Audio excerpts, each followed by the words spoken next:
Yeah, go on. So basically, when Ben There Dan That first came out, it was reviewed on a site called Game Tunnel, which was basically one of the only existing indie review sites at the time. No one was really into indie, certainly not the way they are now. And the review of this was like basically really, really positive. And there's just one paragraph in there where the guy who'd reviewed it said that it felt like I had an axe to grind against disabled people. Yeah. Because there was this joke in here where the T-Rex is basically trying to get away with not doing any work because he's only got short forearms. Yeah. Right? He put this thing in there that like it was, I can't remember what the exact phrase was. You remember it? He said the bit where they kill a disabled dude, it was a step too far, and it made me feel like Dan Marshall has an axe to grind. Yeah, so like you accidentally kill a dinosaur with short forearms, and he basically made it sound like you have to clobber a guy in a wheelchair around the head with an axe or something. Yeah. And I was like, and I had this argument with him on the forums and says, this is really awful what you've written here. This is like completely out of context. Yeah. Anyway, so we were going to put him in the sequel, weren't we? There was going to be like his name was Russell Carroll, and there was going to be a character in Time Jones Complete called Carol Russells. Yes. Who gets offended at everything, no matter how unrealistic it was. He'd be like, so, you know, what are you guys going to have a problem with next? And Dan's out, who knows? And you go, oh, my nose now! Oh, it's my noses, is it? You hate you're an axe to grind about noses. Yeah, I mean, like everybody else on the forum was like, no, but this really is misleading. Yeah, everywhere. Like, no, it's what I thought. It was the impression I got. So therefore, I'm right. Yeah, it's like you can't do that though. You can't Just make really stuff up. That's a really fucking dreadful thing to say. Yeah. He's right though, isn't he? I mean, he is right. Well, I don't hate disabled people. He stumbled onto it, but it's not, you know. Not from that. Right, okay, let's see. I'll just do this quickly and then I'll get Dan going on it, and that's it. We don't even need to know why we're doing it.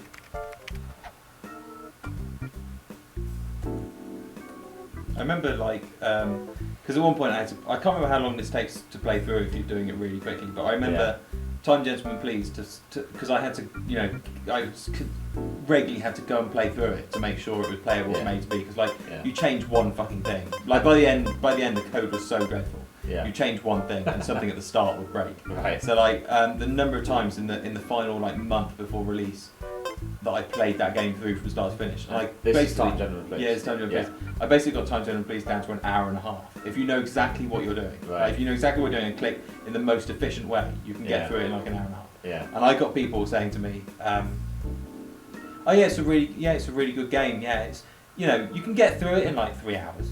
And like if I can get through it knowing exactly what you can do in an hour and a half, there's no fucking way. The first time you played it through, you got through it in an hour and a half. Yeah. Even if you psychically knew all the puzzles, but you were just you were actually reading reading the text as well. Yeah, a bit more.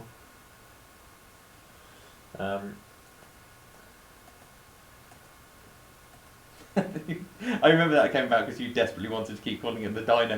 Yeah.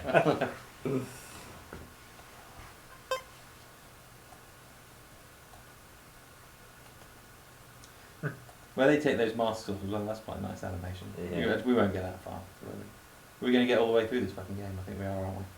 Oh, possibly. Oh my god! If anyone, if you're watching this, if you're still listening to us banging on about Ben There Dan That, well done. That's classic commentary. Is that what they all do? Is that what Tim Schafer does in all the DVDs and stuff? Yeah.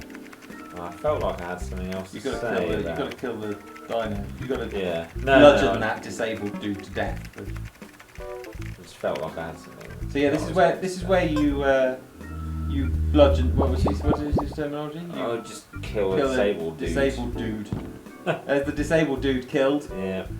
That is low, isn't it? Yeah.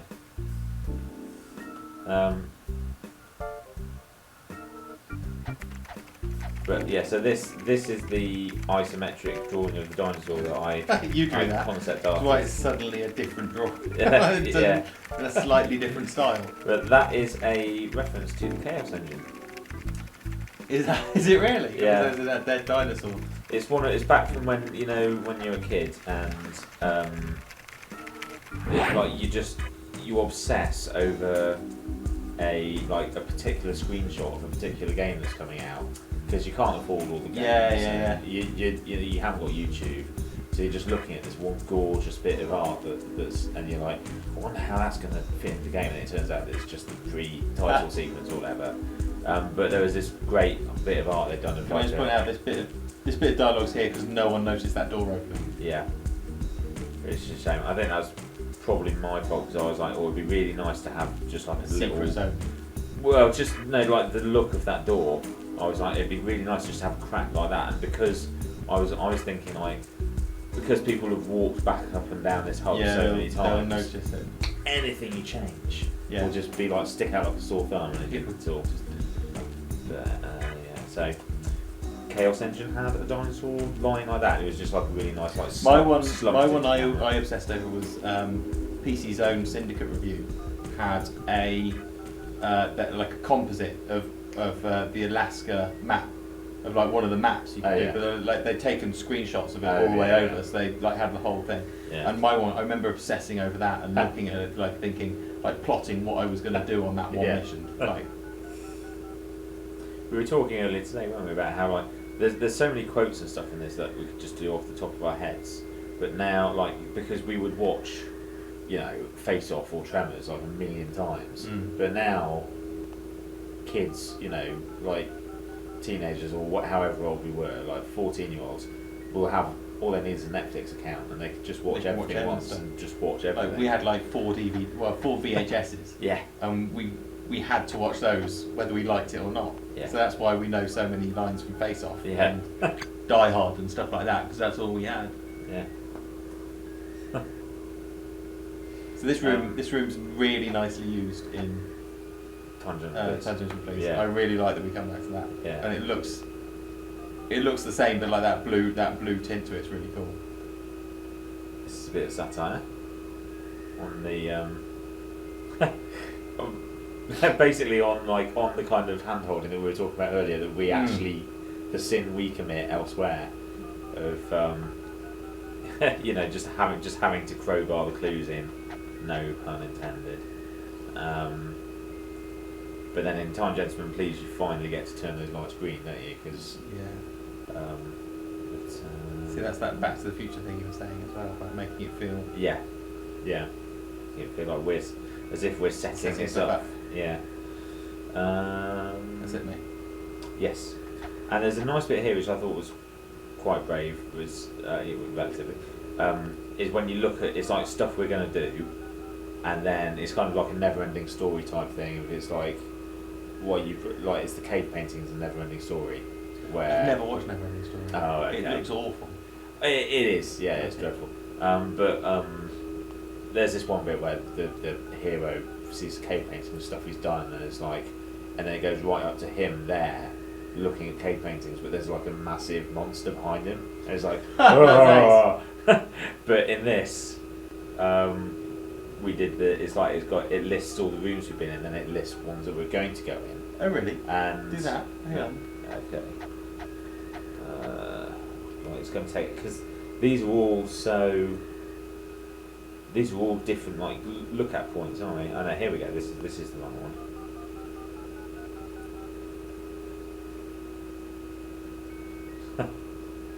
Worse. It seems to run beyond the stuff we've done. What we do next: hot spanner, cold gear, and then. That's really cool. And I really like that because it's like it's not like a spoiler. It doesn't ruin the thing, you know, the surprise of finding stuff. It's just like, you know. And also some of that's like the hot gear and cold spanners already. You know that already, right? Yeah. Because you've seen the doors with hot and cold and cold spanners. So it's only actually the Super Museum that it gives away. Yeah. And what's great is you have the museums aboard before they've even got to the museum. I find, Ben, when you've got a good joke, it's best not to just risk no one seeing it. So you repeat it over and over and over again, just to make sure that everyone's definitely got what you were saying. Right. Okay. You need to go back to the Triforce guys first. Yeah.